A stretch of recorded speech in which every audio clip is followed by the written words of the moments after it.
हमके तहरीर लिखावे के बा। अरे केकरा खिलाफ? ओ भैया जी के खिलाफ। भैया जी और तहसीलदार मिलके हमार बच्ची और हमरे बीबी की जान ले ले लो। अरे बाप रे बाप, डबल मर्डर। दोनों हत्यारन के छोड़ब ना, बिल्कुल ना छोड़ब। तोहरा के इंसाफ दिलाई।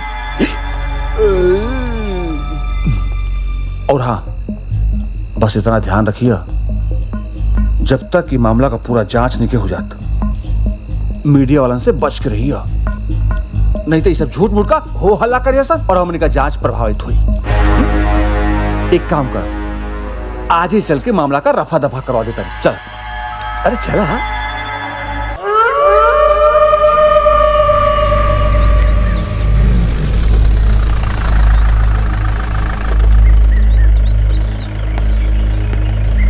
चला।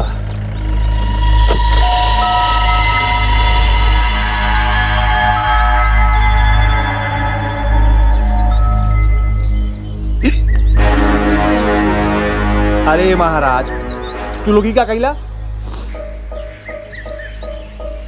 ये बेचारा कहता ऐसा ही हम खेत जरवा देली, अनाज चुरवा देली, हैं, फसल कटवा देली, और तो और झूठा मुकदमा में जेल भी भेजवा देली। का जरूरत रहे एक बीबी और बेटी के मरला का? ए इंस्पेक्टर साहब, ये का होता नहीं महाराज हैं?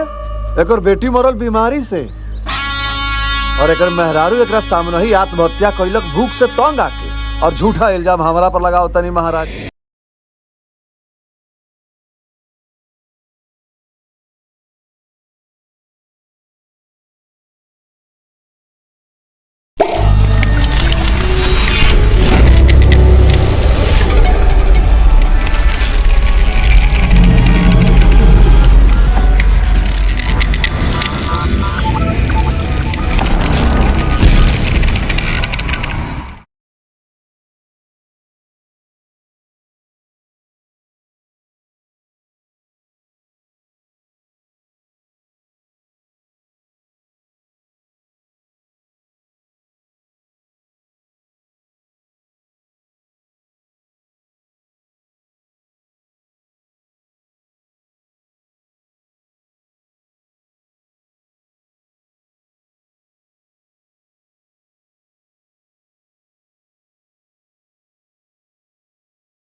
फसल में जान बसल हमनी के, फसल में जान बसल हमनी के।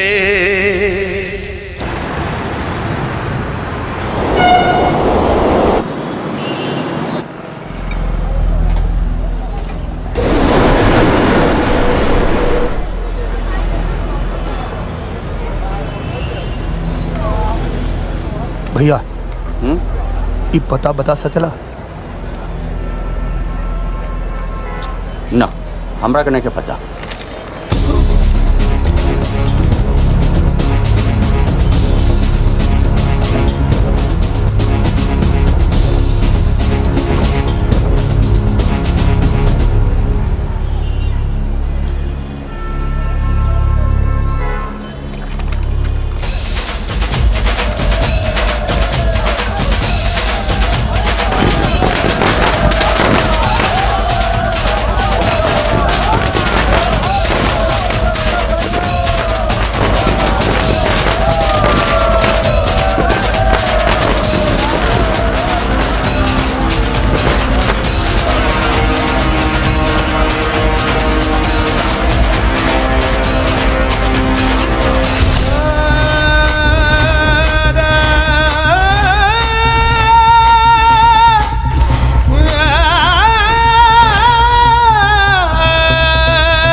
कहा? अंदर जाए के बा, अंदर केकरा से मिले? सरकार से मिले के बा। सरकार से? ये है यादव जी, एकरा सरकार से मिले के बा, मिलवा दो। का करबे सरकार से मिलके? सरकार से बात करे के बा। करे तुहार दिमाग खराब बा का? हाँ, सरकार के लगे औरो कोनो काम नहीं खे जो तोरा से मिली है? हाँ, निकल यहाँ से निकल, और फिर लौकी है मत। सरकार से मिलने बिना तो हम ना जाएंगे यहाँ से। ए, अरे पिछवाड़ा पे दू डंडा पड़ी नू तो सारा तू नियम कानून यही लगे भुला जाइबे। गरीब के पिछवाड़ा साहब डंडा खात खात मजबूत हो गया बा।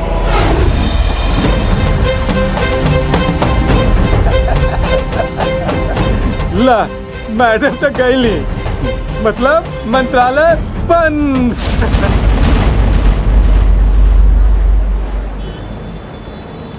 चना चना गरम चना, जे लइका खाई तो सयान हो जाए, बुढ़वा खाई तो जवान हो जाए। चना बा भैया, आजा भेल वाला मिलेला सिर्फ गाँव में।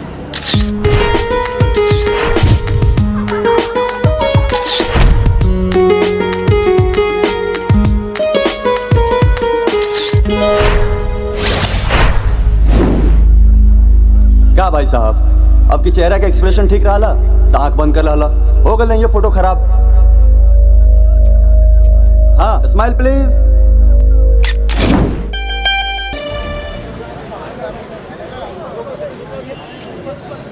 भौजी प्रणाम। प्रणाम। का शंभू भैया, का सोचा तारा एकरा लेके? अरे माधव, सोचले रहनी कि ए बेरी अगर फसल अच्छा होई ना तो माता जी के मंदिर में एगो घंटी गछले रहनी। जय माता।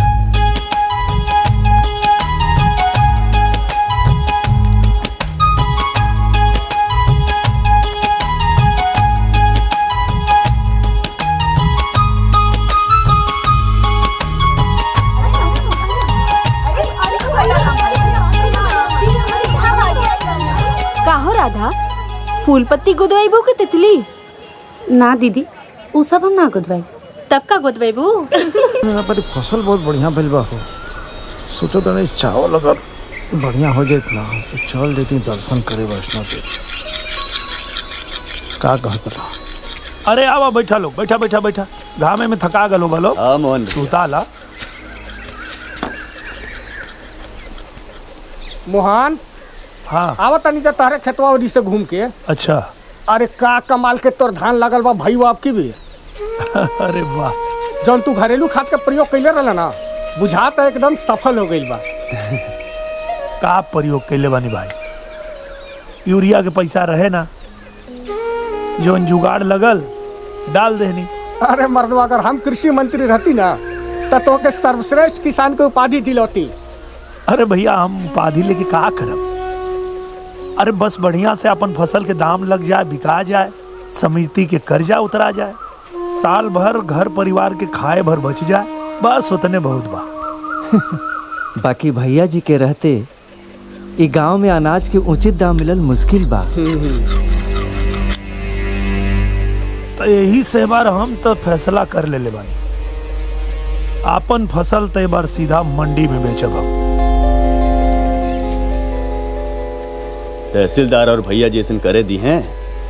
काहे न करे दी हम? अरे मतलब हम समिति से कर्जा ले लें जा, अपने आप के गिरवी थोड़े रख लें जा। फसल कटाई, कर्जा चुकावे के, बात खत्म। काश ऐसा हो जाए ना तो लगन में हमो दुलरुआ के ब्याह के बारे में कुछ सोचत नहीं। एकदम हुई काका। हाई फसल देखा,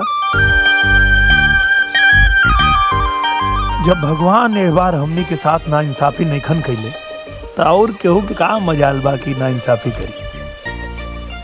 बस एक बार धान कट के खलिहान में आ जाए, फिर देखल जाए का करे के बाद। पापा, हम आ गए नी स्कूल से। ई बतावा बिटिया, आज स्कूल में का पढ़ लू?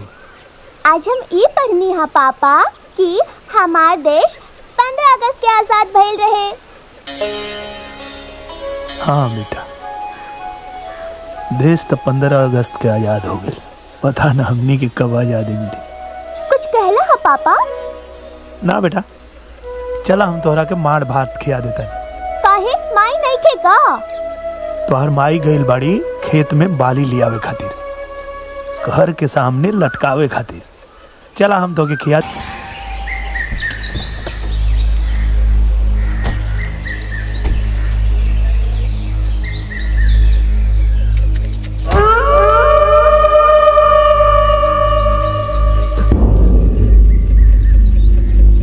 इतना घाम में खेते खेते घूमबू राधा तो हई दुधिया रंग झावर हो जाई। अरे हमसे कह तू इस सारा धान कटवा के तारा घरे पहुंचवा देती। तोहरा जैसन आदमी के मदद के हमके कोनो जरूरत नहीं है। जाके अपन काम देखा। बहुत भाग्यशाली बड़ू राधा जब ये तोरे बारे में सोच रहल बाड़न। अरे तोरी जगह क्यों और होत ना तो आपले उठ गए होत। देखा भैया जौन चाहताड़न दे दा, तू खुश भैया भी खुश। भैया जी के खुशी के इतने ख्याल बा तो अपन बहनिया के काहे नहीं के भेज देत भैया जी के पास। इहो खुश और तोर बहनियों खुश। राधा औरत के काम और घर के ख्याल रख। तू हमरा के खुश रख, हम तारा घर के चूल्हा कहियो ना बुझे दे। ऐसन सोचिया भी मत, ना तो उहे चूल्हा में तोरा के झोंक दे।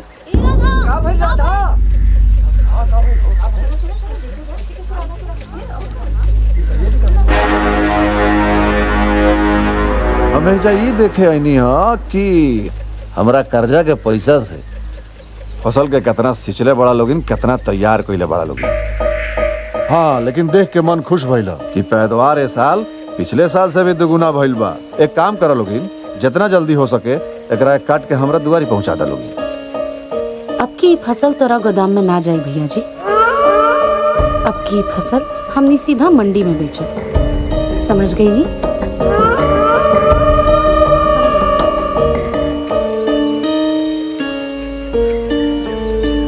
देखा थोड़ा किसानन के तेवर भैया। अब तो किसान हद से ज्यादा भड़क गल बाड़न। भड़के दे पाड़े, हमहू देखा तानी अब की बार फसल इनकर कहाँ बिकाई।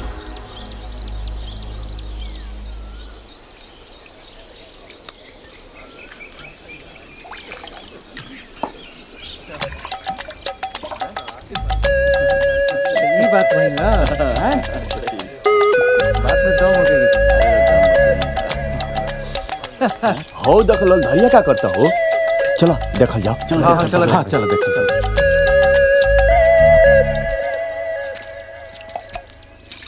ए लालधारी, अरे ई का करता रे? लेबल लेबल मिलावतन। लेबल? ई लेबल का होला? ई ह कीटनाशक दवाई। लेबल मिलावतन। ई देखा तला जौन फसल एमे जौन कीड़ा लगल ह ई छिड़काई त कुल का कुल मर जाई है। ए रे ससुर, ज्यादा पिलल बड़े का रे? भौरा गइल बड़े? ई तारे से कीटनाशक कीड़ा मरी। एक बीके बाद दादाजी मर गईले। यही के पी के हमरे बड़का मामा का लड़का मर गल। अबे 8 दिन पहलू यही के पी के हमरे ससुर जी अपने हाथे से पियोले रहली, वो मर गईले। तो ई कीटनाशक ई कीड़ा का यो मर जाई। ये ललधरिया घर में मौगिया भी आ जाके देखो न चल गेल होई। हो जाई यही तरह। अरे साला ये बतिया पहले ही काहे ना हमरे दिमाग में आए। कीड़ा मरी ना मरी बाद में वो देखल जाई। पहले घरवा जन मौगिया होके पहले मार के आई।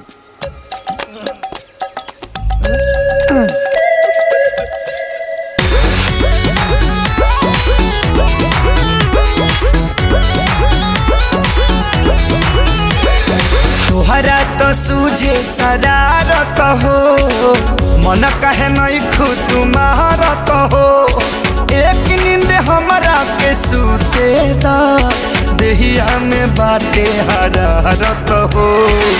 बाटे खिलौना मन के बुझाना, आईना करे में बाझल रही। जनी हमरा से दूरे दूरे भागल रही, जब ले जागल बानी तब ले लागल रही। जनी हमरा से दूरे दूरे भागल रही, जब ले जागल बानी तब ले लागल रही।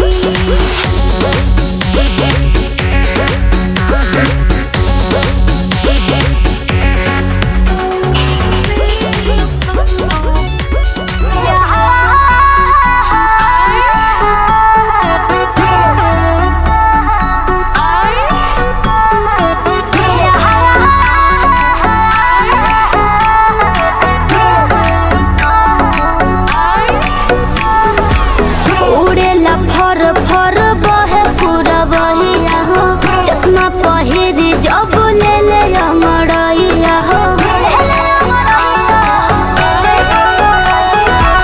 उड़ेला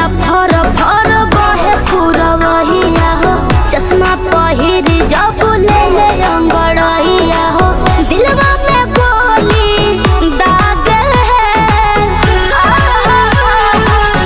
राजा जी के ही पिया हीरो से भी लागे है राजा जी के ही पिया हीरो से भी लागे है राजा जी के ही पिया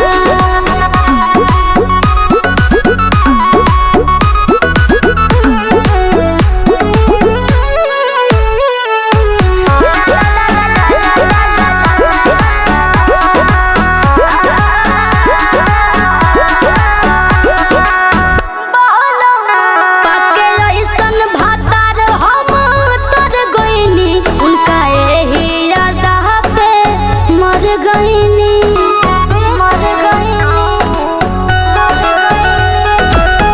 काय स्टाइल बहाए गइया काय स्माइल बहाए गइया पाके इनके कहीं कसम से जेरा जुड़ाइल बहाए गइया सब कुछ फीका इनका आगे है रह जबू के ही पिया हीरो से भी लागे है राजा जी के ही पिया हीरो से भी लागे है राजा जी के ही पिया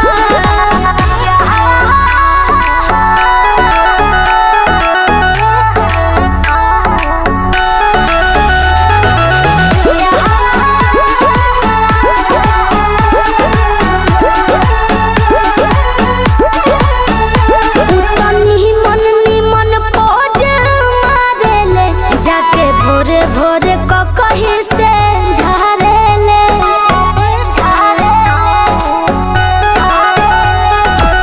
दुख सब भागो है दैया भगिया जागो है दैया हमारा बलमुआ के कवनो के नजरियो न लगो है दैया आवे नाच मोर सुहागे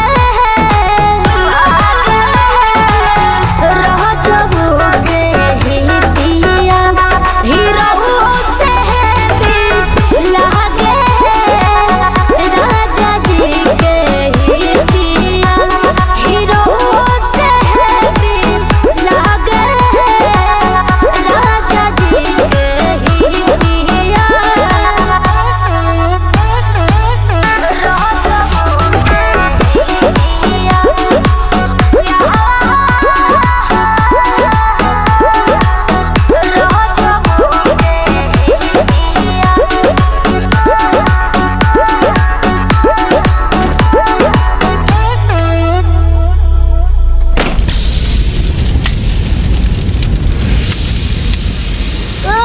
आग लग गई चलो सो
तहसीलदार बाबू, कौनो भी सरकारी मदद देवे से पहले ई लोग से हमार कर्जा लौटवा दी रहा। अरे गजबा बात करता रहा महाराज। ये लोग के खुदा आर्थिक मदद के जरूरत बा। अभी लोग राउर आर्थिक सहायता का करिए हैं? का भाई लोग ठीक कहता नहीं कि ना? जी साहब, सही साहब। देखा, हमार बात ध्यान से सुना। देश का सरकार और प्रदेश का सरकार तो हम लोगन के कल्याण खातिर प्रतिबद्ध बा। यही से सरकार नई नई योजना लियावतिया तोहनी खातिर, और वही योजना में एक योजना बा आगजनी योजना। आगजनी में जब तोहनी के नुकसान भयल है, वही खातिर सरकार तोहनी के 10-10 हजार का मुआवजा दी। लेकिन ओकर कागजी कार्रवाई तो करे के पड़ी ना। तो जेकर जेकर खेत जरल बा, ऊ अपन खेत का खाता नंबर, खेसरा नंबर काले सरकारी में जमा करा दे, और सबके खाता में 9-9 हजार रुपया जमा हो जाई। हाँ साहब, जब सरकार 10,000 देत बा तो खाता में 9,000 का है? मोहन, यहाँ हुए होई जौन हम चाहे, बुझाइल? तहसीलदार साहब, इतना नाजायज काम हो रहा बा ना। अरे पकड़ा गए बड़े कारे हैं? हम तो हनी के हक खातिर यहाँ लड़ रहा बानी, और हमारा ऊपर नाजायजी का इल्जाम लगाता रे हैं? इससे पहले कि दिमाग खराब हो, निकल जा तो नहीं यहाँ से, नहीं तो सारा सरकारी मदद ऐसे रुकवा दे। गजब बात कर रहा भाई। मोहन बतावा, चला ये दीवार पर मुड़ी पटके के कोनो फायदा नहीं खे। भैया जी, एकनी सन का मिजाज ठीक नहीं के लागत। इस सरकार से हमनी के खिलाफ शिकायत तो ना करिए। एकर चिंता रौरा छोड़ दी। इस सरकार तो दूर, जिला ऑफिस भी ना पहुंच पाई लोग। जन्नी ये लोग के कैसे कंट्रोल करे के बा हम अच्छा से जानता नहीं। थोड़ा तुम खा लो, थोड़ा हम खा ले, थोड़ा थोड़ा देश बचा ले।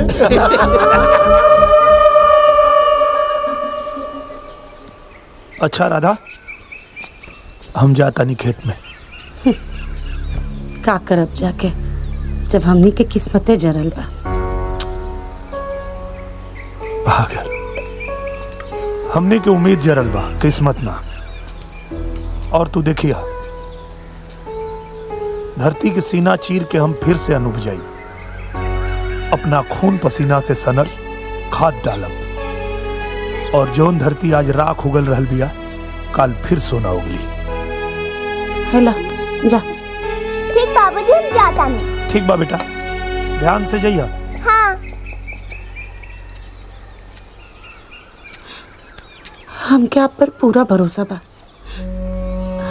लेकिन ये जमीन से अन्न खाली खून और पसीना से ना निकली, खाद और बिया भी लागी, और ओकरा खातिर पैसा लागी।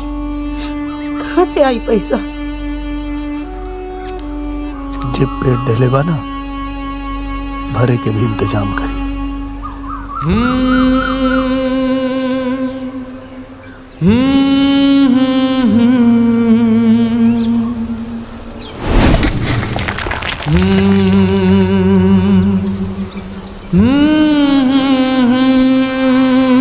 भाऊजी, मोहन भाई कहाँ पड़े? वो गइल बाड़े खेत जोते। अरे यही तो कह दिया कि समिति में आगजनी वाला पैसा बटा रहल बा, आ ओही जैसे खादर और बियो मिल रहल बा, जाके ले ली है। हाँ हाँ, लूट मचल बा, जल्दी जाना तो खत्म हो जाई। हाँ हाँ, ठीक है, ठीक है।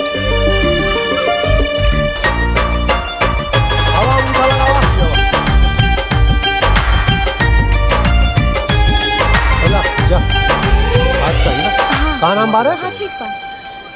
डॉली नाम है। ले निकल। ठीक बा। हाँ, अंगूठा लगाओ।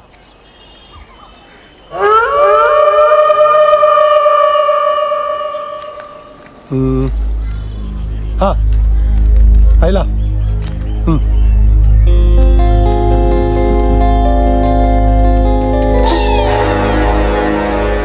ये तोहार समिति के कर्जा में से तोहार 5,000 कट जाई, बचल 4,000। अब तू चाह तो 4,000 नगद ले ला, और नहीं तो 4,000 में खाद और बिया ले ला। एक तो हमने पहले से ही आग लगी के शिकार भइल बानी, अब वही में से अगर समिति के कर्जा भी कटा जाए तो हमने खाइल का जाए। देखा राधा, कायदे से तो तुहार इतना ही पैसा भइल, रहल बात तेरा तकलीफ के, उसे हमरा बड़ा हमदर्दी बा।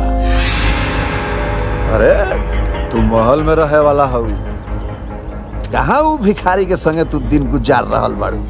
हमार बात मानो, झोपड़ी से निकल के एक बार महल के सपना देख लो। बस एक बार हमार दरवाजा खटखटाइया, बंदा एक टांग पर हाजिर हो जाई ताराला। ऐसन दिन कहियो ना आई। ये जितना पैसा बा उतने के खाद और बिया दे दा। पाड़े, हाँ भाई, एक बोरा बिया बढ़ा दिए भौजीला हमरा तरफ से। ठीक है भाई। आपन खैरात तू अपना पास ही रखा। भौजी बड़ा खिसिया बाड़ी। संपत्ति बुझ ले बड़ी का, जहाँ मर्जी वहाँ बैठ जेबे। बचपन से तो यह सुन ले रही कि देश के हर नागरिक के पूरा देश है, लेकिन आप कहत बड़ा कि हमारे बाप का संपत्ति ना है तो मान लेते। चल निकल यहाँ से।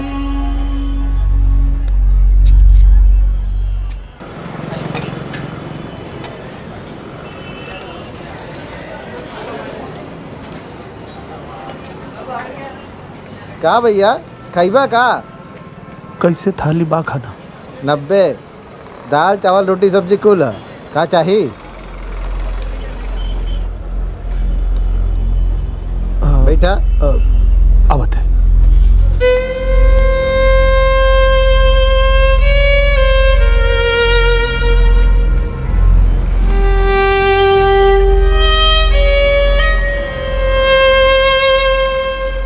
ए जी, सुना ताने जी? राधा, आई खाना खा ली। आई ना जल्दी।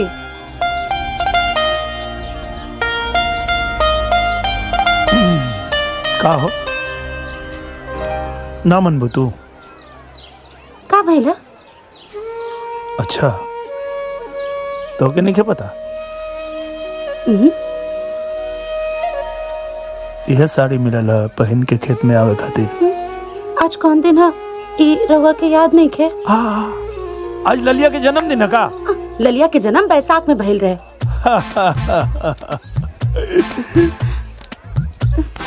आज तो हर जन्मदिन है। हमार जन्मदिन जनवरी में है। हमके पता रहे कि रवा भुला जाए। आज हमनी के शादी के सालगिरह है। आज के दिन हम कैसे भुला सकीले? जौना दिन तू अब तो बताई हमके कहाँ ले जाता नहीं? अपना उम्मीद के खजाना दिखावे ले आयल बनी।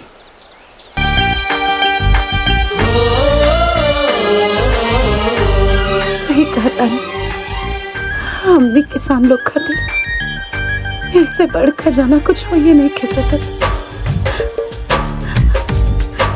सुनता नहीं, ये फसल हमने से चीख चीख के कर दिया कि हमने के दुख के दिन अब फसल में जान बसल हमनी के।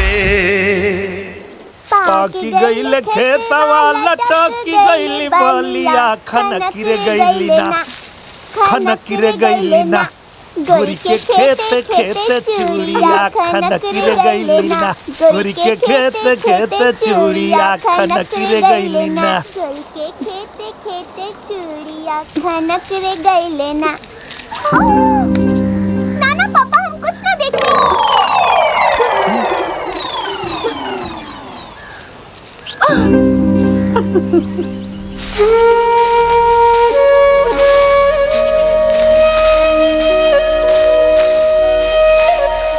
लाली लाली हैला हैला।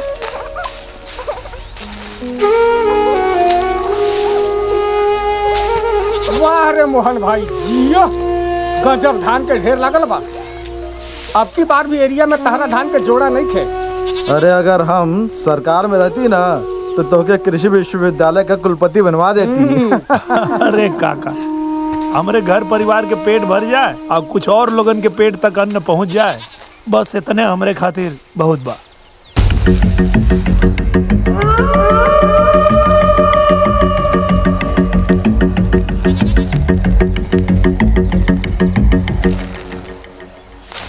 ₹1500 क्विंटल के भाव लागी। 1500 का है भैया जी? सरकारी रेट 1880 के बानू। ई के दे कोई लोग सरकार तय के लेबा। तो जा सरकारे से जाके ले लो। हाँ, लेकिन जाए से पहले समिति के कर्जा उतार के जाइए लोगी। समिति के कर्जा के नाम पर ए बार हमने के आप लूटे ना पैबा भैया जी। हमने के अपन धान सरकारी रेट पर ही बेचल जाई। तो सरकारी रेट का बात करता रहा। सरकारी रेट का पैमाना पता का होला? अनाज का उच्च क्वालिटी। तो नहीं का धान देखो है का है में धान कम अब पैया ज्यादा है। 1850। अच्छा चला न तोहनी का न भैया जी का 1600 रुपए में तौल दा भाई लोग। चला जेके तौलवावे के होखे वो तौलवावे। सरकारी रेट से 1 रुपया कम में हम अपन धान ना तौलवाई।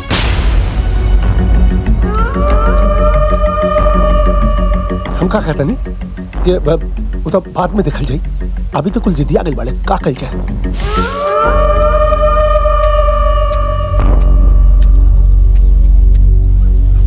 सरकारी रेट मंजूर बा। 10 दिन बाद समिति में जाके अपन पैसा ले लिया। चलो जल्दी करा।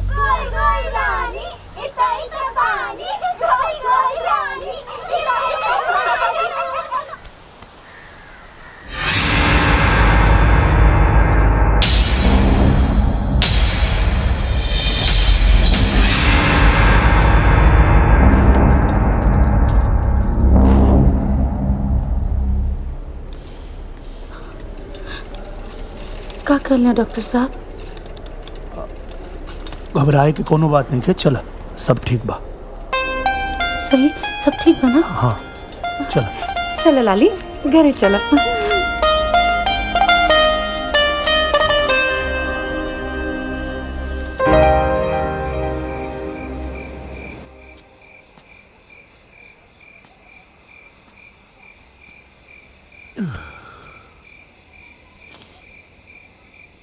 तारा बेटी के दिल में छेद बा।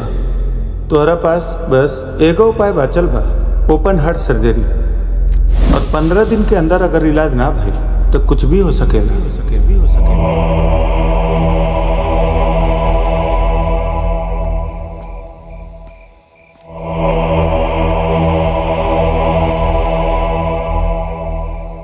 का भइल जी? हम दिने से देखा था नहीं रहो बहुत चुप बने। सब ठीक तो बना?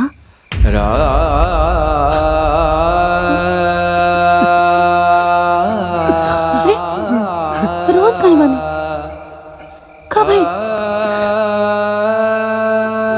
कुछ ठीक नहीं किया।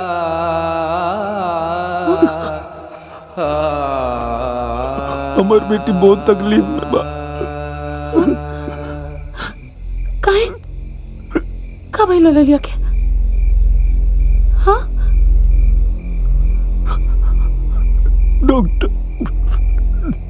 डॉक्टर कल सकी हमारे बेटी के दिल में छेद बा।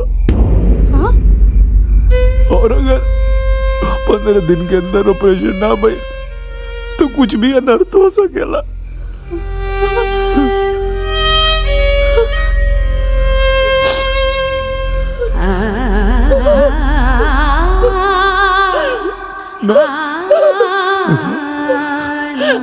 तू चिंता मत कर। हम काले भैया जी के लगे जाए और अपन पैसा ले आए।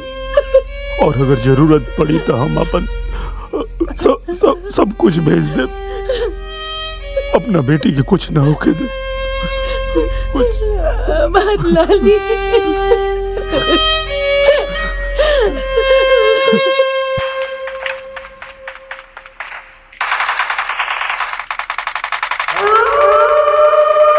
नमस्ते भैया जी। का मोहन सवेरे सवेरे भौजाई के का हाल बा? भैया जी पैसा के बहुत आवश्यकता रहे। वो हमार धान के पैसा मिल जाई।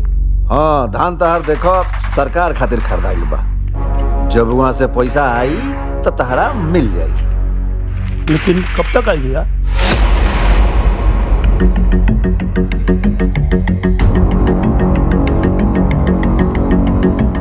ई तो जाके तू सरकारे से पूछा। भैया जी भैया जी भैया जी हमरा बच्चिया के बहुत तबीयत खराब बा भैया जी, और हमके पैसा की बहुत जरूरत बा भैया जी। हमरा मजबूरी के समझे की कोशिश करी भैया जी। डॉक्टर कहले बा 15 दिन में ऑपरेशन ना हुई तो कुछ भी अनर्थ हो सके। कई बार कहनी जैसे वहां से पैसा आई तारा मिल जाई, ठीक। और हाँ, खर्चा पानी में दिक्कत होके तो आज सांझ के भौजी के घरे भेज दियो। उनकर बड़ी इज्जत करे नहीं, कुछ ना कुछ जरूर देते हैं, ठीक।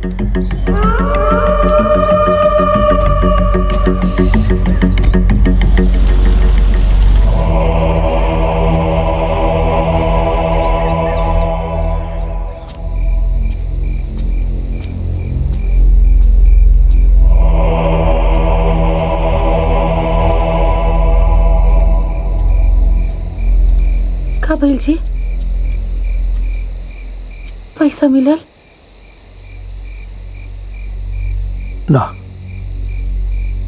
पैसा रुपया आइले नहीं के सरकार के लगे से।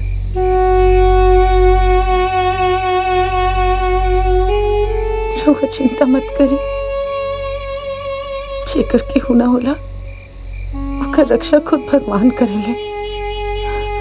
सब ठीक हो जाए, पैसा के भी बंदोबस्त हो जाए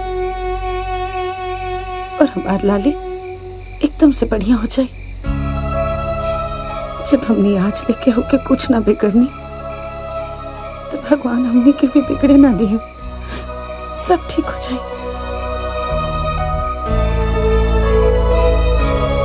इस सोच के हमने के हाथ पे हाथ रख के बैठ नहीं की सकत। आज काल करके 15 दिन भैया जी बिता दिले।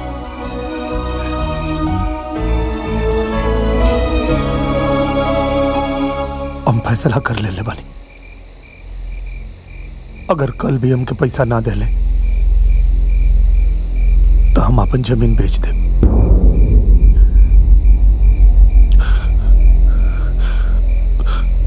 हम अपन बच्चा के जान के साथ और खिलवाड़ ना करब।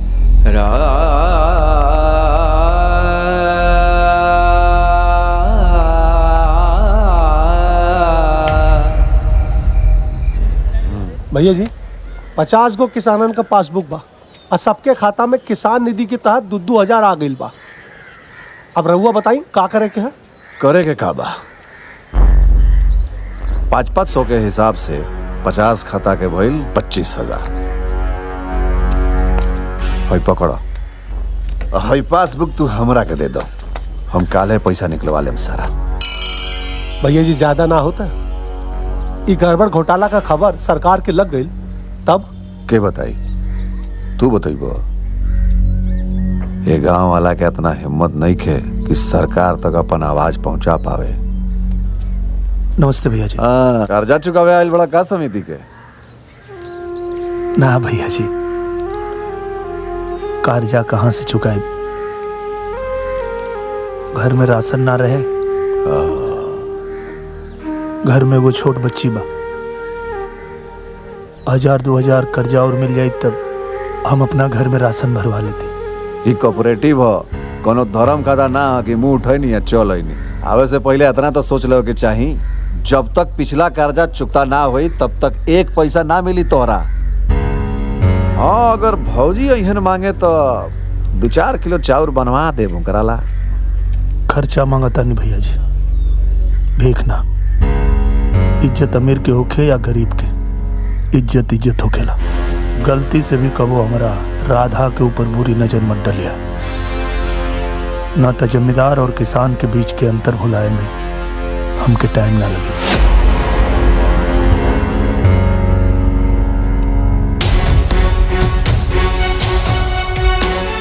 भैया जी जवन राधा के प्रति राउर प्रेम है ना, बड़का लफड़ा में फंसाई। चिंता मत करो, दूध के उबालला से केहू के घर ना जरेला। इनकरा के तो हम सबक सिखाइए जा रहा है। लाओ जल्दी लाओ, यहाँ पे धरा। कितना भाई? हाँ भैया, यह 50 किलो। हाँ भैया जी, हमनियों के अलुइया किन लेती तब बड़ी मेहरबानी है। अरे भाई, कई बार तोनी से कहनी कि सरकार के अभी अनाज भंडार भरल बा, सरकार अभी अनाज लेवे के पक्ष में नहीं खे। एक काम करो लोगी, या तो तोहनी के बाहर बेचाओ लोगी या तो हमारा गोदाम में रखवा दो लोगी। जब सरकार के आदेश होई तो किना जाई। का करे के भैया? करे के का बा? एने ओने भटकला से अच्छा बा अलुइया एजे रखा जा इहमे गोदाम में। भैया वो कुल अनाज वहाँ से यहाँ रखा देते हैं। भैया जी तो हम यही स्टोर में रखवा देते हैं। हाँ हाँ यह उचित रही, रखवा दो लोगी ना। चल भैया जी एकदम ठीक भाई। भैया जी बड़ा परेशानी में बानी भैया जी, हमार पैसा दे दी। अरे तू तो ऐसे कहा तारा कि तार पैसा जैसे हम जेब में धैले बनी या तारा के देत नहीं खी हैं। देखो मोहन, ये आलू के गोदाम हो, धान के बाद धान के गोदाम में, ठीक। हमारा दुआरी पर रोज रोज हाजिरी लगेले से तार पैसा ना मिल जाये। सरकारी काम हो, जितना समय लागेला उतना लागी। वो तो ठीक बा भैया जी, लेकिन हमार बच्ची की तबीयत बहुत खराब बा। आजकल कर करके 15 दिन हो गए, अगर ओकर ऑपरेशन ना भइल तो कुछ भी हो सकेला। अरे ज्यादा से ज्यादा मरिए नु जाई। तारा बेटी का मरला से सरकार के ऊपर कोनो फर्क ना पड़ी। अब दिमाग मत खराब करो, चलो यहाँ से चलो। दिमाग खराब तुम मत करा।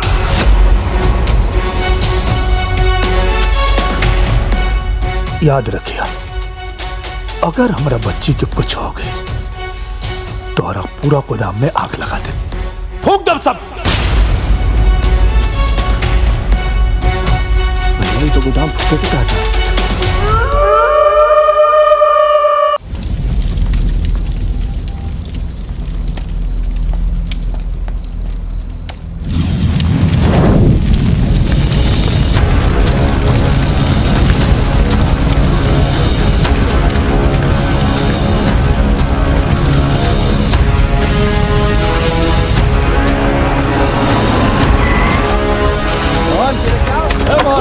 छुपका बैठल बड़ा। चला कामा, चला थानेदार साहब बुलाओ तेरे। अरे चला। अरे हमारे पापा और कहाँ ले जाता नहीं? चला। अरे छोड़ दे, हमारे पापा कहाँ लेके जाता नहीं इनका क्या?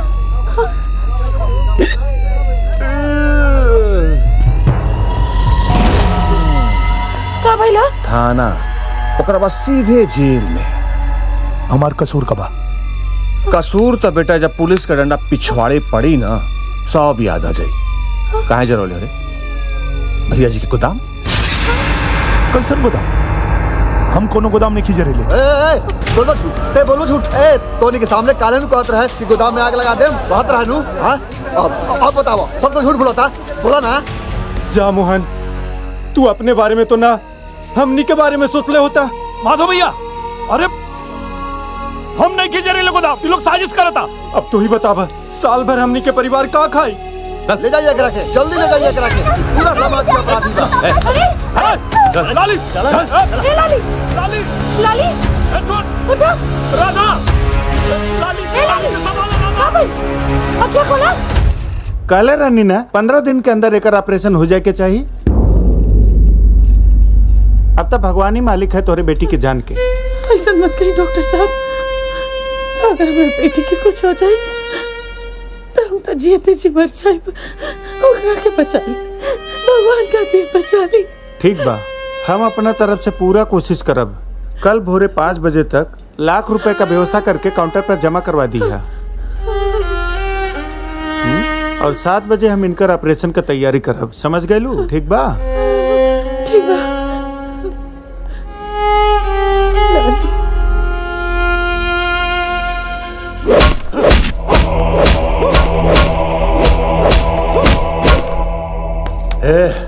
पानी ला।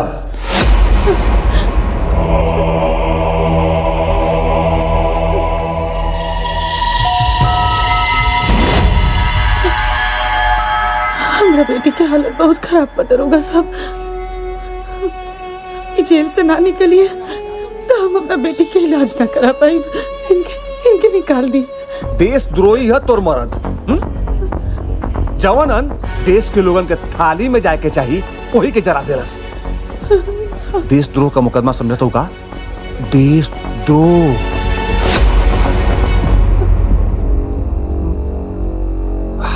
तहसीलदार साहब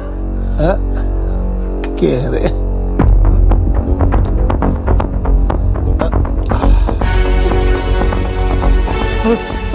अरे राधा रुका, अलवानी रुकिया, वही रुका। तहसीलदार साहब हमारी मदद करी, हमने बहुत मुसीबत में बानी जा।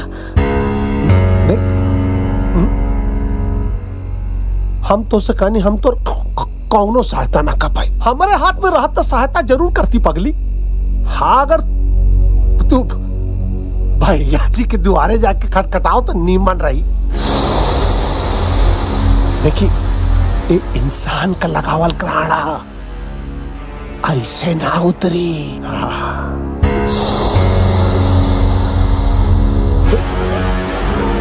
पेशेंट की सलाइन में इंजेक्शन डालो। यस सर। स्थिति सुधर गई तो उसका ऑपरेशन ओके करेंगे। सर। ठीक है? जी सर। ले आई लू पैसा। जितना समय तू ऐजा बर्बाद कर रहा बाड़ू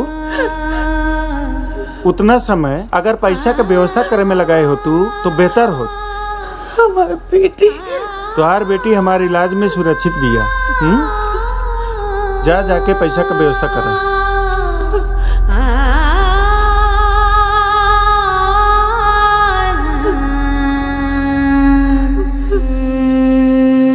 उमर आई सब ना सेलिब्रिटी का पीछे भागेला कौनो गरीब गुरबा के ना सेलिब्रिटी।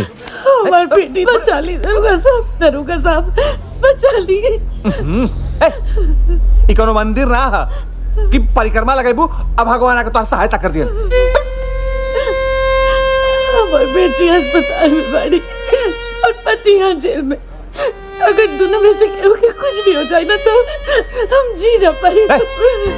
तोहनी के मरला जिला से क्योंकि फर्क पड़े वाला नहीं के। और हाँ एक बात कान खोल के सुन ले, जिंदगी भर चक्कर लगावत रह जाइबे और जमानत तक ना करा पाइबे। तोहनी के चिंता न सरकार के बा और न सरकारी मुलाजिम के।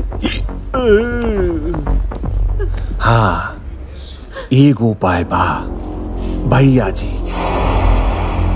हमार बात मान भैया जी के पास जो चाहिए ना तो तुर मोरा भी बच जाई और तुर बिटिया भी। जो जो जो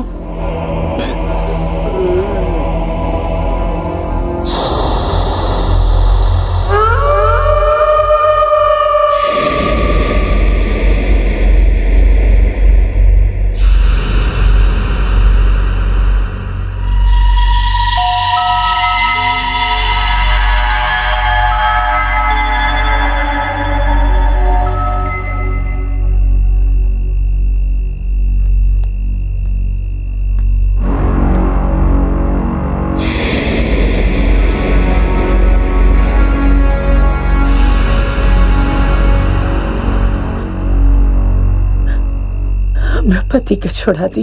कल सवेरे तक तार पति तारा सामने होई और हमके अपना धान के पूरा पैसा अभी के अभी चाहिए। इहो मिल जाई।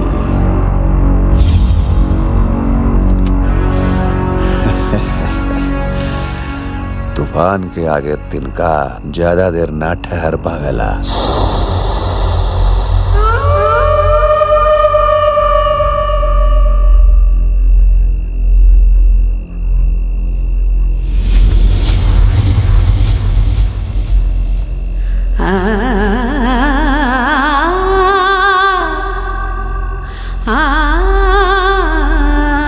काले रानी ना 15 दिन के अंदर एक ऑपरेशन हो जाए के चाहिए।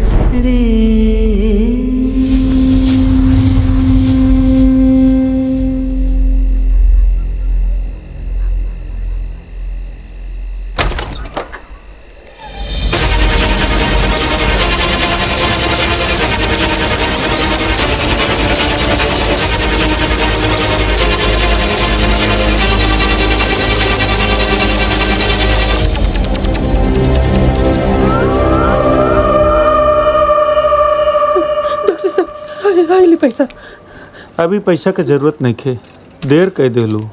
हम तोहरा बेटी के ना बचा सकली, सॉरी।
माई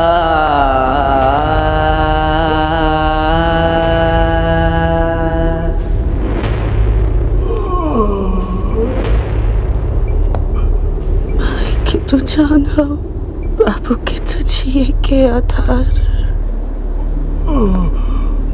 माई के तो जान हो, बाबू के तो जिए के आधार। तुहरे में बसेला परनवानु हो। सुन सुता तारी ना, सुना बिटिया हमार, तुहरे में बसेला परनवानु हो। सुना बिटिया हमार। ऐसे जमीन पे काहे सुतैले बाड़ू हमारी बेटी के? लाले ए बेटा लाली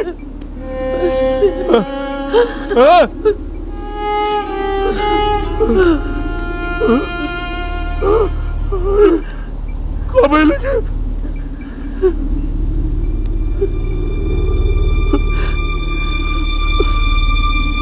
उड़त ए लाली उड़ उड़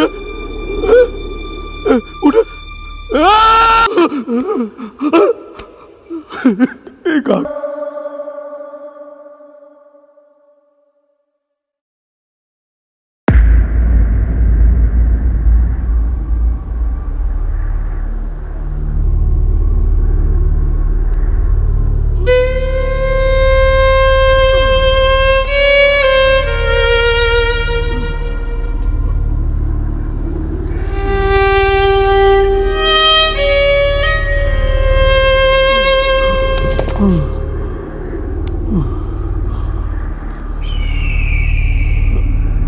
शम्भू काका, अरे अंतिम क्रिया में तो मदद कर लो। आज काका याद आवता, ई गाँव वाला याद आवता। ओ घड़ी काहे भुला गई रहला जब हमनी का अनाज जरा दिहला। अरे हम नहीं की जरैले ए भाई, तू लोग कंधा ना देबा तक के कंधा दे भैया, मदद कर भैया। अरे मोहन भाई, तू हमनी के उ लाइक कहाँ छोड़ला जौन आज मदद मांगे आ गईला?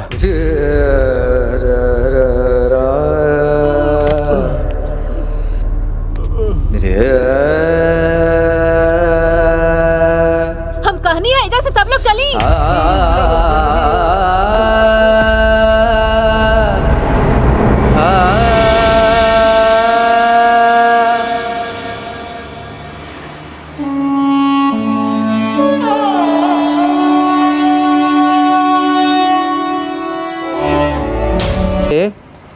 ते फिर आ गई ले, कितना न समझेले न निकाल तोरा।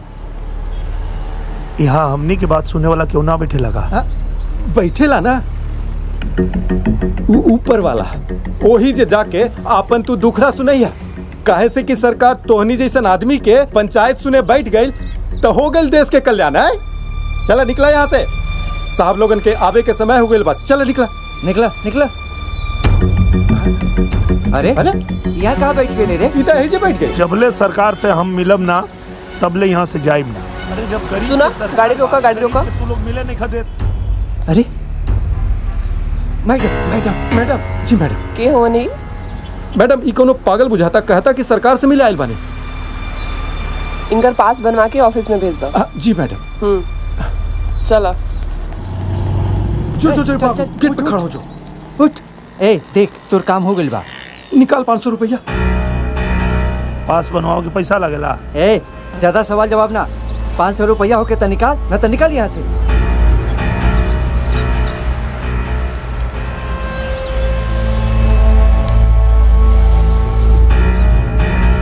ई का है?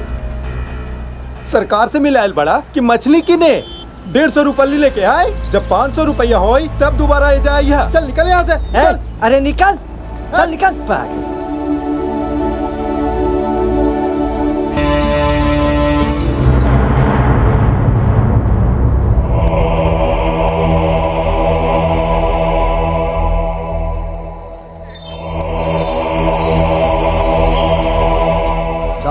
ला दा।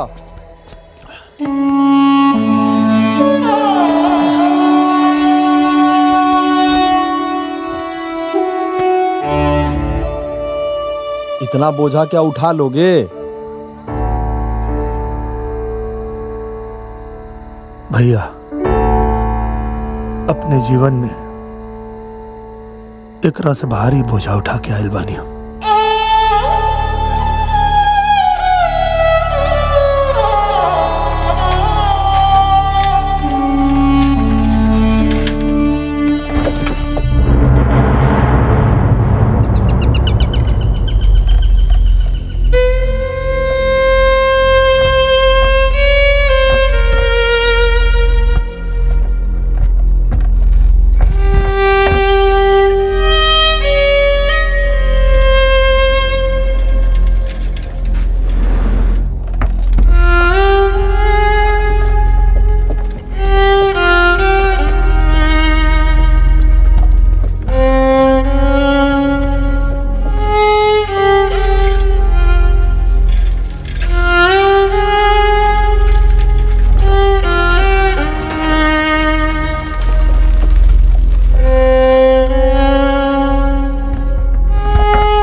कोनो बात ना भाई।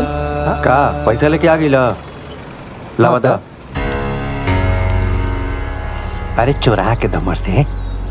ठीक है ऐसन बा कहीं एने ओने मत जाइए, सीधे ऊ आखिरी वाला बिल्डिंग में सालनी मैडम बैठल हुई है। ठीक बा जा।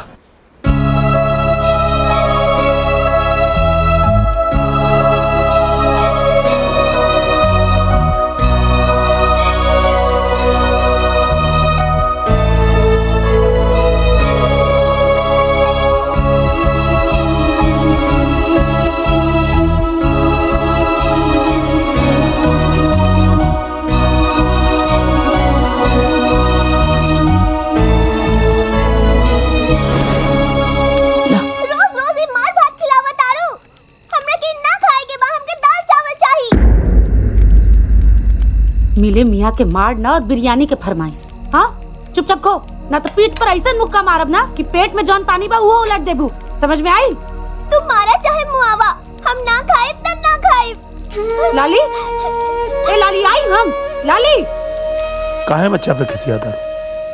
किसी आई ना तो का करी। घर में अब ठीक से 2 समय के अनाज भी नहीं खे, धान में भी आग लग गई और पिछला साल के जौन चाउर कुटा के धइल रहे वो खत्म हो गई।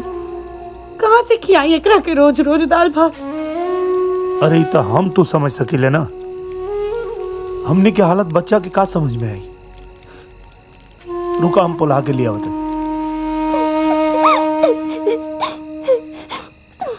हमार बिटिया रानी किसी आ गई। हाँ, एकदम निमन की आवत नहीं की। ऊपर से जब देखा तब मारे के बात करेली। हम उनका के समझा दे और हमरा बेटिया के कब्बो ना डटिए। ठीक बा, चल आप खाला बेटा। ना, हमरा के नहीं के खाएगे बा मार भात। बस आज खाला बेटा, और काल हम बाजारी से अपनी बिटिया रानी खातिर के अरहर के दाल लेके आई। सच्चे पापा? हाँ, और साथ में सब्जी भी ले आई।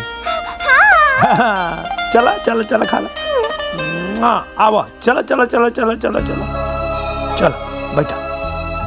बिना मतलब हमरे बेटी के डांटत रहलू। छोड़ तू दा, हम खियाई।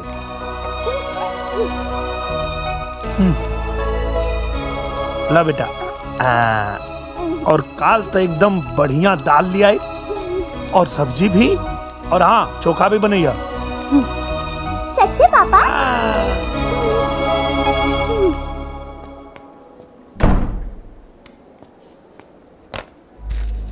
अरे अरे अरे, इका करता रू,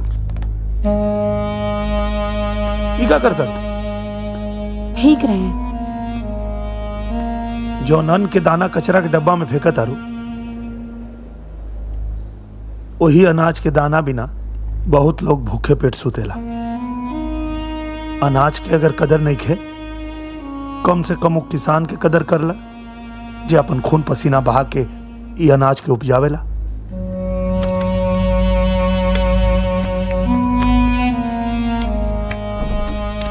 बाहर इतना शोर क्यों है? मैम, वो बाहर एक किसान आया हुआ है, वो आपसे मिलना चाहता है। भेज दो अंदर। जी मैडम। आपको मैडम अंदर बुला रही हैं, प्लीज आइए।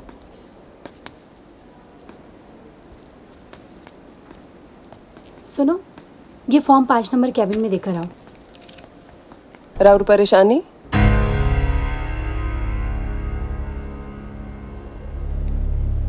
वह जे हर चुनाव के मुद्दा बनेला। हमार परिचय यह कि हम एगो किसान है। अगर एगो किसान यहाँ तक आइल बा, मतलब कि एकरा पीछे कोनो बड़का वजह हुई जे हमके सरकार से मिले के बा। समझे कि सरकार के लगे आ गइल बानी, बताई। अगर आप अब सरकार बानी तब बस आपसे इतना पूछे के बाकी कब तक की सिलसिला चलत रही, कब तक कैसे किसानन के दबावल जात रही, कुर्सी पे बैठे वाला लोग कब तक छलत रही हमनी के। भइल का बा तोरा साथे? के छल कइले बा? वह आदमी जेकरे पॉकेट में पैसा और पाँव में जूता बा, हमनी किसानन के उपजावल अन्न खा के, और हमनी किसानन के ही कर्जदार बना रहा बा। काहे कि त हमनी के अन्नदाता है, लेकिन हमनी के मुंह से ही एक एक दाना छीनल जा रहा बा। दिन दहाड़े बहुत बेटियन की इज्जत लूटल जा रहा बा। रोक दी सिलसिला के, ना तो देश में जमीन तो बची, लेकिन वो जमीन में खेती करे वाला किसान ना बचे। देखी, जवन भी बात बा हमरा के पूरा बताई कि भइल का बा। अब पहले तो बैठ जाई। बैठी बैठी। देखिए, हम वादा करता नहीं कि किसान के सतावे वाला कितना भी बड़का रंगबाज काहे ना होकस, उनका के माफ ना कल जाई। अब बताई रोवा सथे काबिल बा? जमीन के वो छोट से टुकड़ा से महल के सपना देखे वाला हजारों किसानन जैसन हमहू एगो किसान है।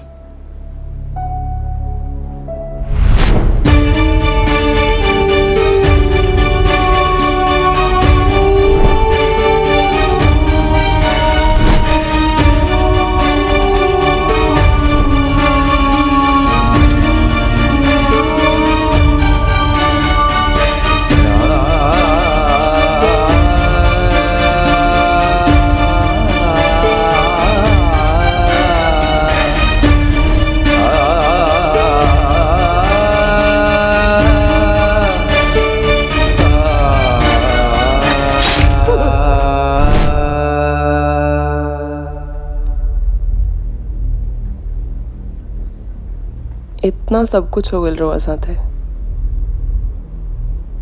केहू मदद खातिर ना आयल। आयल मदद खातिर आयल वो आयल जेकरा के समाज अछूत कहला।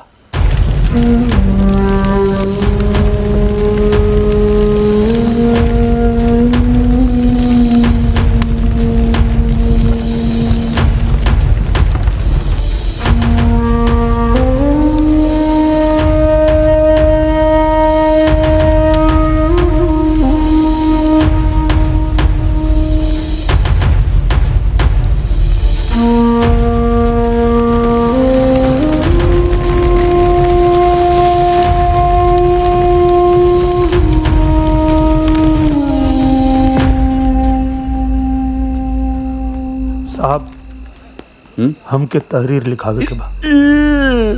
अरे केकरा खिलाफ? ओ भैया जी के खिलाफ। भैया जी और तहसीलदार मिलके हमार बच्ची और हमरे बीबी की जान ले ले लो। अरे बाप रे बाप, डबल मर्डर। दोनों हत्यारन के छोड़ब ना, बिल्कुल ना छोड़ब। तोहरा के इंसाफ दिलाई। और हाँ, बस इतना ध्यान रखिए, जब तक ये मामला का पूरा जांच नहीं हो जाता, मीडिया वालन से बच के रहिए, नहीं तो ये सब झूठ मूठ का हो हल्ला करिए सर और हमने का जांच प्रभावित हुई। एक काम कर, आज ही चल के मामला का रफा दफा करवा देता। चल। अरे चला।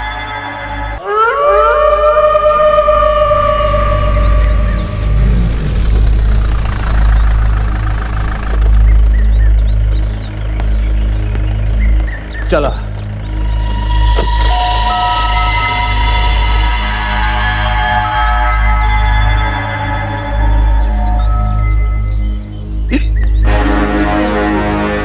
अरे महाराज, तू लोग क्या कहला? ये बेचारा कहता ऐसा ही हम खेत जरवा देली, अनाज चुरवा देली, हैं? फसल कटवा देली, और तो और झूठा मुकदमा में जेल भी भेजवा दे रही। का जरूरत रहे एक बीबी और बेटी के मरला का? ए इंस्पेक्टर साहब, ये का होता नहीं महाराज हैं? एक बेटी मरल बीमारी से और एक मेहरारू एक सामने ही आत्महत्या कैलक भूख से तंग आके, और झूठा इल्जाम हमारा पर लगा होता नहीं महाराज। तई बात बा। देखा मोहन, तुहार बेटी अस्पताल में बीमारी की वजह से मोहल, और तुहार आंखी का सोचा तुहार बीबी आत्महत्या कैलस। अब ये हिसाब से भैया जी पर कोनो केस नहीं के पड़त। हमार माना मिल बैठ के मामला सुलटा लो। ऐसा ही कहा तारे बरजेशी है। अरे जब हत्या भइला नहीं खे तो झूठ मूठ का केस मुकदमा का है।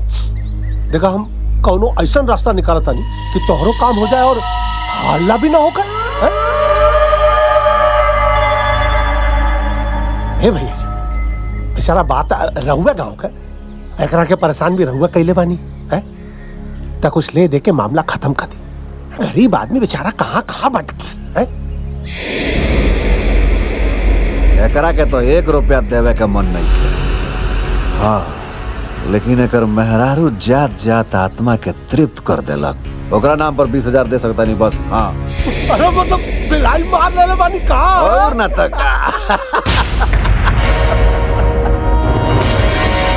बड़ा छटपटात रहल मारे से पहले, मगर वही छटपटैला में जान से मर गई।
भैया जी अरे करो डॉक्टर को बुलाओ, अरे पकड़ाओ करा के भैया जी की गर्दन टूट गई।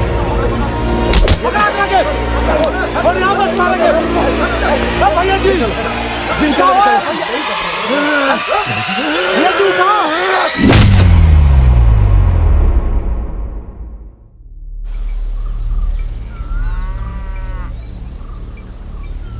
कुछ बोला मोहन भाई, आखिर ऐसे कब तक चुपचाप बैठल रहो?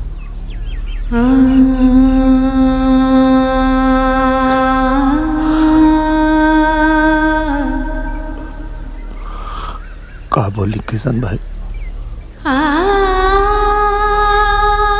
सब कुछ खत्म हो गया।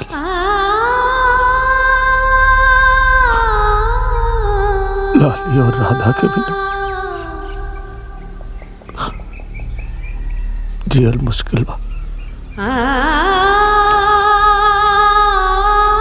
अब तो ये मन कर था कि अब अपने आप की भी खत्म कर ली। अरे तू कैसन बात कर रहा तारा मोहन भाई? तारा खत्म हो गया से सब कुछ बदल जाएगा। आज तू मरबा, कल हमार बारी आई, अब परसों फिर के हुआ और के। देश में जौन हालत चल रहा बा ना मोहन भाई, उमें रोज कोनो ना कोनो किसान के कहीं ना कहीं मरे का पड़ता।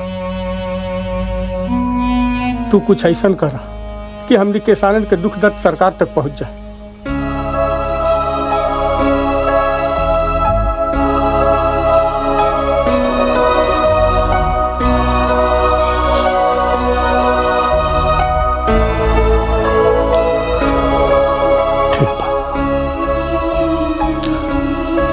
किसानन के दुख सरकार तक पहुंचाए तो बताओ हमके कहाँ मिली ही सरकार? हम तो के पता लिख के देता नहीं।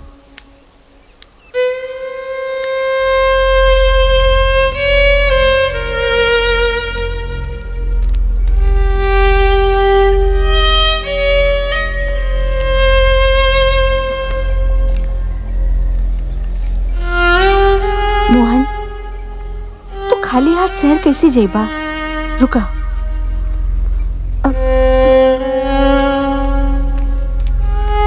इला कुछ पैसा रास्ता में काम आए, ख्याल रखिए आपन।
किसान खातिर आप लोग बहुत योजना बनावेनी,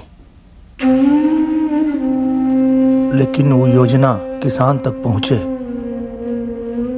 ओकरे पहले ही बीच में बैठल लोग बंदर बाट मचा देला। किसान तक ओकर हक ना पहुंचेला मैडम। 21वीं सदी में भी देश के किसानन के ये हाल बा। आई रियली कांट बिलीव दिस। लेकिन रोवा टेंशन मत ली, किसानन के साथे जे भी ज्यादती कैले बा उन लोग के माफ ना कइल जाई।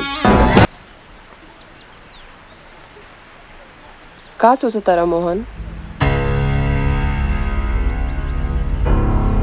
यह सोचता नहीं मैडम जी कि भैया जी और तहसीलदार के सजा हुई कि ना।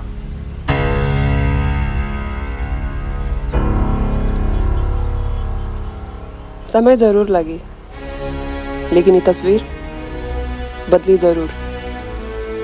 आज ना तो काल किसान के ओकर सम्मान जरूर मिली। अब पूरा देश के पेट पाले वाला किसान के लोग कब तक अनदेखा करी?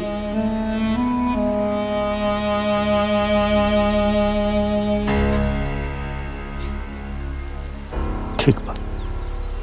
पुलिस के कर्तव्य जाने लो जी। का होला? कानून व्यवस्था बहाल कई। का? कानून व्यवस्था बहाल कई। और देश और समाज के अपराध मुक्त बनावल और गरीब और शोषित व्यक्ति के हर प्रकार सहायता प्रदान कई। और जैसा ना करे ओकरा के वर्दी पहने का कोनो हक नहीं है।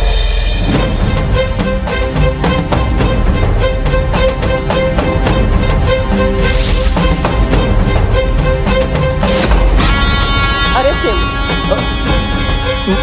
मैडम मैडम हमार कोनो गलती नहीं है। मैडम मैडम छोड़ दी हमके। मैडम मैडम प्लीज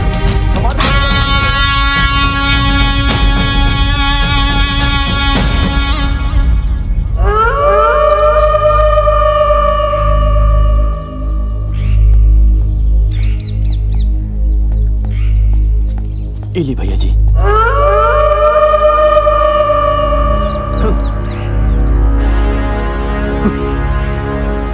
पूजा पाठ करने से कुछ ना हुई, जोन पाप कहले पड़ा वो भरे के पड़ी। अतः तोहरा चक्कर में हमो फंस गई। एक बात बताई भैया जी, अगर हमार नौकरी गई ना तो जिंदगी भर बैठ के तोहरा से तनख्वाह ले हम। हाँ, अरे कितना बेर समझाऊं कि पैसा खा, लेकिन ना तू आदमी की जिंदगी खाए लगला। ये 2-2 रुपया घूस लगे वाला आदमी हमरा के नसीहत दी, हमरा बर्दाश्त नहीं खे। हाँ चला तारा के ऐसा जगह ले चलता नहीं जहाँ पुलिस का परिंदा भी पर ना मारी। चला बैठ, दरवाजा खोला। अरे खोला।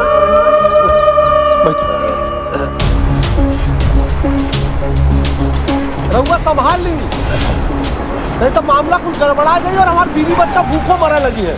अरे डरा मत। आई भैया आई। यहाँ कोनो दिक्कत नहीं खनु हो पाए। कोनो दिक्कत ना भैया, यहाँ कुल इंतजाम हो गइल बा। आप हमार गाड़ी के फॉलो करी, हम रास्ता दिखावता नहीं। पिए के व्यवस्था करा दिए। अरे कौन व्यवस्था होत बा हो? बैठा फटाफट चला। अरे कहाँ जात बाड़ा लोग?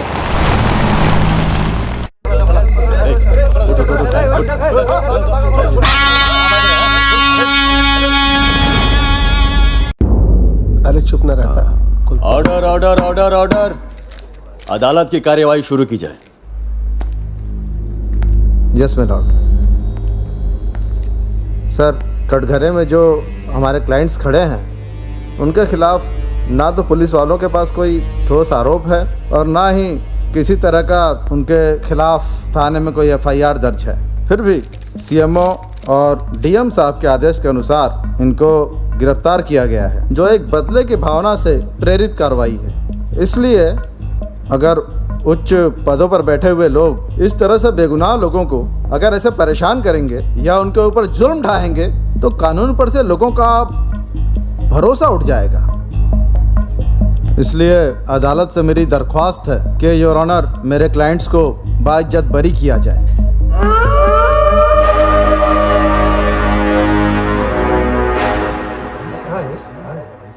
आपकी तरफ से कोई वकील? साहब हमके वकील ना, इंसाफ चाहिए। आपको जो भी कहना है कटघरे में आकर कहिए।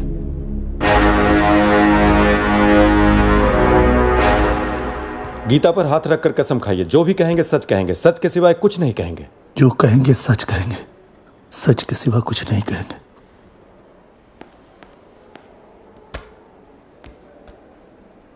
जज साहब,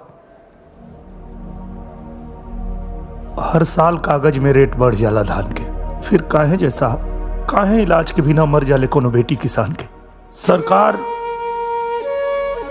किसान खातिर बहुत सारा योजना बनावेले, सड़क, बिजली, पानी, यहाँ तक कि महिला खातिर सरकार भी बहुत सारा प्रयास कर रहल बा। महिला के सशक्तिकरण खातिर, महिला के मजबूती खातिर, महिला के सम्मान खातिर रोज नया नया योजना बनेला। फिर काहे जज साहब, काहे आज भी कोनो औरत अपन इज्जत नहीं के बचा पावत? एगो किसान जमीन जोतेला, अन्न उपजावेला, वही किसान के बेटा भूख से मर जाला। ई कहाँ के इंसाफ है जज साहब? रूही किसान धुनेला, कपड़ा किसान बनावेला, फिर भी किसान के बेटा लंगटे काहे घूमेला? काहे जज साहब? ई भैया जी, तहसीलदार साहब और दरोगा जी जैसे लोग काहे हम किसानन के जानवर समझेला लोग? किसान के बहू बेटी के इज्जत के अपने बाप के जागीर काहे समझेला लोग? वकील साहब कहले कि कोनो थाना में रपट नहीं खे लोग के खिलाफ। कहाँ रपट लिखाई जज साहब? के लिखी रपट? ई दरोगा जी जे भैया जी तहसीलदार जी के हर जुर्म में ये लोग के साथ रहे, ये लिखे रिपोर्ट किसान के। ई वकील साहब कहले कि ये लोग बेगुनाह बा।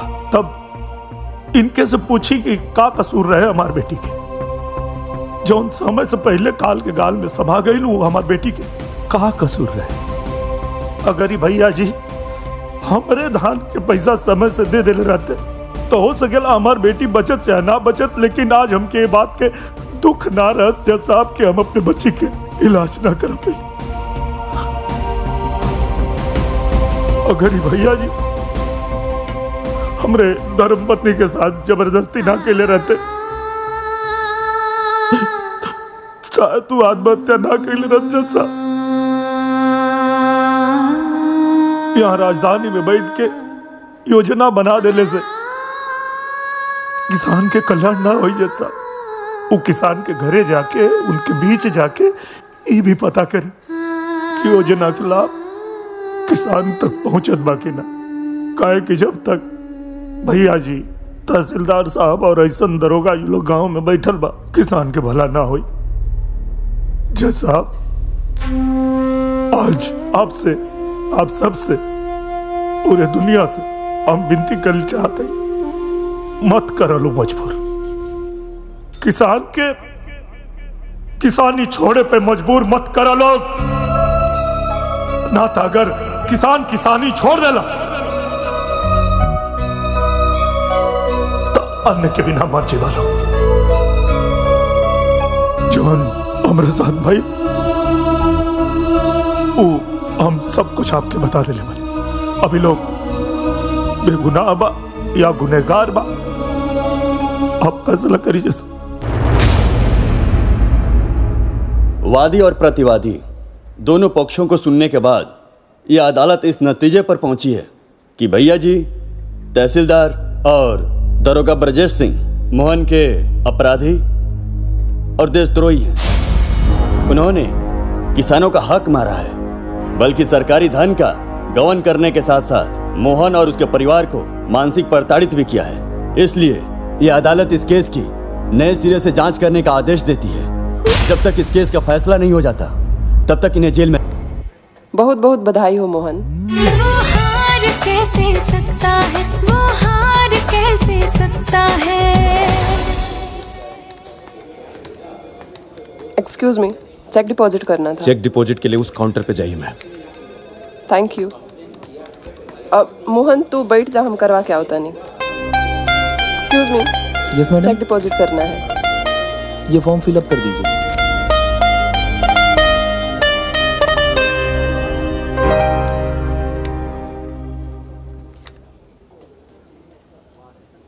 किसानों के लिए गुड न्यूज, किसान सम्मान निधि की किश्त हुई जारी।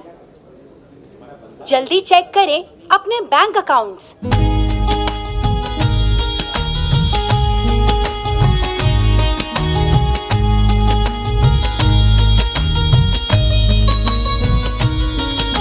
चलो।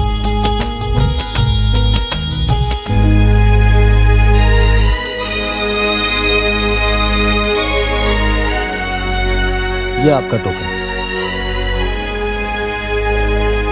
थैंक यू भैया।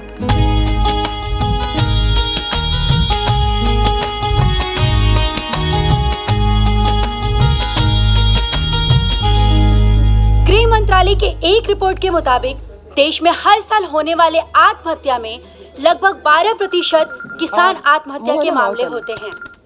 प्रति वर्ष हजारों किसान आत्महत्या कर लेते हैं और लाखों किसान खेती छोड़ देते हैं। अगर समय रहते किसानों के लिए ठोस हल नहीं निकाला गया तो वो दिन दूर नहीं जब इस देश में अन्न देने वाला अन्नदाता नहीं बचेगा। देश बचाना है तो किसान बचाओ। याद रखो, किसान खेत बेचने को जब तक मजबूर है, देश की तरक्की तब तक कोसों दूर है। जय जवान, जय किसान।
हाँ।